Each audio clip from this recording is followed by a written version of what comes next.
அஸ்ஸலாமு அலைக்கும் வரஹ்மத்துல்லாஹி வபரகாத்துஹு. Welcome to Tamil Islamic remedy.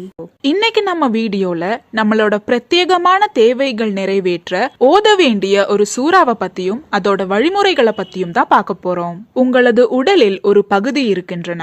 அந்த பகுதி சரியாக இருந்தால் உடலில் மற்ற எல்லா பகுதிகளும் சரியாகவே இருக்கும். ஆனால் அந்த பகுதி கெட்டு போய்விட்டால் உங்கள் உடலில் எல்லா பகுதிகளும் கெட்டு போய்விடும் என்று நபி ஸல்லல்லாஹு அலைஹி வஸல்லம் அவர்கள் கூறினார்கள். இன்னைக்கு நம்ம வீடியோலயும் குர்ஆனோட இதயத்தை பத்தி தான் பார்க்க போறோம். குர்ஆனோட இதயம்ன்றது சூரா யாசீன். இத ஓத வேண்டிய வழிமுறை: வெள்ளிக்கிழமை ஜுமாவுக்கு அப்புறம் தான் நீங்க முதல் யாசீனை ஓத ஆரம்பிக்கணும்.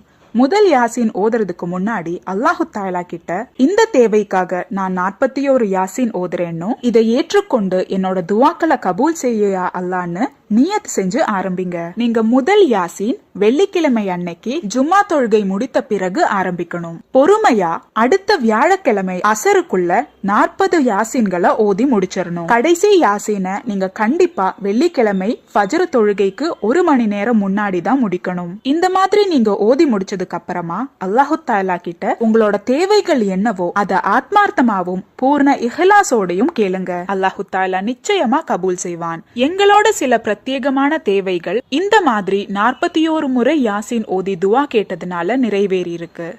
அல்லாஹு தஆலா நாம் அனைவரின் ஹலாலான தேவைகளை நிறைவேற்றி தருவானாக. ஆமீன்.